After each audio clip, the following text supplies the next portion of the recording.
ശരി. മക്കൾ പറയിപ്പിച്ചോ എന്ന ചോദ്യത്തിന് മക്കൾ പറയിപ്പിച്ചു എന്നുള്ളതാണ് എൻ്റെ അഭിപ്രായം. കെ ആന്റണിക്ക് കൂടി അപമാനകരമായ രീതിയിലാണെന്ന് അനിൽ ആന്റണിയുടെ പ്രതികരണം വന്നത്. ഇപ്പോഴത്തെ സാഹചര്യത്തിൽ നന്ദകുമാർ ഉയർത്തിയ വിമർശനങ്ങൾക്ക് ആരോപണങ്ങളുടെയും ഒന്നും സത്യാവസ്ഥ അറിയില്ല. പക്ഷേ ഈ ആരോപണങ്ങൾ ഗുരുതരമാണ് എന്നുള്ളൊരു വിഷയം അവിടെ നിൽക്കുന്നു. 2013 ഏപ്രിലിൽ ഡൽഹിയിലെ അശോക ഹോട്ടലിൽ വെച്ച് അനിൽ ആന്റണിക്ക് 25 ലക്ഷം നന്ദകുമാർ കൈമാറിയെന്നും CBI സ്റ്റാൻഡിംഗ് കൗൺസിൽ നിയമനവുമായി ബന്ധപ്പെട്ടാണ് ഈ കോഴപ്പണം നൽകിയതെന്നും CBI ഡയറക്ടർ രഞ്ജിത് സിൻഹയ്ക്ക് നൽകണമെന്ന് പറഞ്ഞാണ് പണം വാങ്ങിയത്. PJ കുര്യനോട് പരാതിപ്പെട്ടിട്ട് നടപടിയുണ്ടായില്ല. പിന്നീട് PT തോമസ് ഇടപെട്ടിട്ടാണ് ആ പണം നൽകിയത് എന്നാണ് ഇന്ന് നന്ദകുമാർ പറഞ്ഞത്. NDA സർക്കാർ അധികാരത്തിൽ വന്നപ്പോൾ പരാതിപ്പെടാൻ ഒരുങ്ങിയെങ്കിലും PJ കുര്യൻ തടഞ്ഞു എന്നുകൂടി പറയുന്നുണ്ട്. UPA ഭരണകാലത്ത് ആന്റണിയുടെ വസതിയിലെ ഓഫീസിലുള്ള ആയുധങ്ങളുടെ രേഖകൾ അനിൽ പുറത്തുവിട്ടിട്ടുണ്ട്.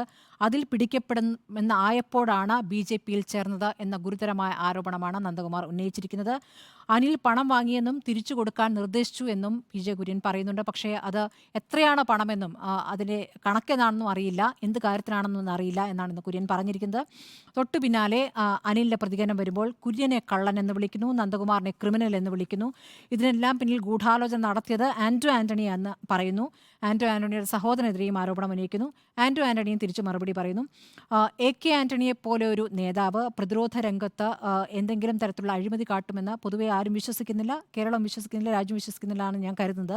എന്നിട്ടും തീർത്തും അവ്യക്തമായ ചില ആരോപണങ്ങളുടെ പേരിൽ ആന്റണിയെ കൂടി അതിൽ ഉൾപ്പെടുത്തുകയാണ് മകൻ അനിൽ ആന്റണി ചെയ്തിരിക്കുന്നത്. ഇപ്പോൾ പത്തനംതിട്ടയിൽ അനിൽ ആന്റണി തോൽക്കണമെന്നും ആന്റോ ആന്റണി ജയിക്കണമെന്നും ഇന്നലെ AK ആന്റണി പറഞ്ഞ ശേഷം മകന്റെ പ്രതികരണം നമ്മൾ കണ്ടതാണ്. എത്ര മോശമായ പ്രതികരണമായിരുന്നു അത് എന്ന്. പാർട്ടിയിലെ കാലഹരണപ്പെട്ടവർ, സ്വന്തം അച്ഛനെയാണ് പറയുന്നത്, പാർട്ടിയിലെ കാലഹരണപ്പെട്ടവരും രാഹുൽ ഗാന്ധിയുടെയും സോണിയാഗാന്ധിയുടെയും കുടുംബത്തിന് വേണ്ടി മാത്രം പ്രവർത്തിക്കുന്നവരും ചന്ദ്രനെ നോക്കി കുരയ്ക്കുന്ന പട്ടികളെ പോലെ കുരച്ചുകൊണ്ടേയിരിക്കും എന്ന് അനിൽ ആന്റണി പറയുമ്പോൾ തൻ്റെ പിതാവിനെയാണോ ആ രൂപത്തിൽ പറഞ്ഞത് എന്നുള്ളൊരു സംശയം അവിടെ നിൽക്കുന്നു. അതുതന്നെയാണ് നമ്മുടെ മനസ്സിലാക്കൽ. ഇതൊരു നിലവാര തകർച്ചയാണ് എന്നുള്ള കാര്യത്തിൽ ഒരു സംശയവുമില്ല. അതുപോലെ പത്മജ വേണുഗോപാൽ ചെയ്ത കാര്യം, പത്മജ വേണുഗോപാൽ അമ്മ കല്യാണിക്കുട്ടിയമ്മയുടെ ഓർമ്മ ദിനത്തിലാണ് മുരളി മന്ദിരത്തിൽ വെച്ച് ആ സ്വത്ത് ഭാഗം വെച്ചപ്പോൾ കരുണാകരൻ്റെ സ്മൃതി കുടീരമുള്ള ഭാഗം പത്മജയ്ക്ക് കിട്ടുകയായിരുന്നു. അവിടെ വെച്ച് 50 യൂത്ത് കോൺഗ്രസ്സുകാർക്ക് BJPയിലേക്ക് അംഗത്വം നൽകുന്നതിനെയാണ് വലിയ രൂപത്തിൽ കോൺഗ്രസ് വിമർശിച്ചത്, K മുരളീധരൻ വിമർശിച്ചത്. സ്വാഭാവികമായും വരും K കരുണാകരൻ എങ്ങനെയാണ് പ്രവർത്തിച്ചതെന്നുള്ള കാര്യം നേരത്തെ ഉണ്ണി ബാലകൃഷ്ണൻ ചൂണ്ടിക്കാണിച്ചല്ലോ.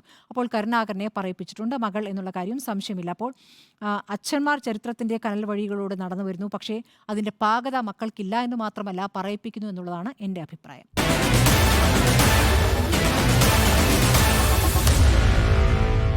Meet the editors.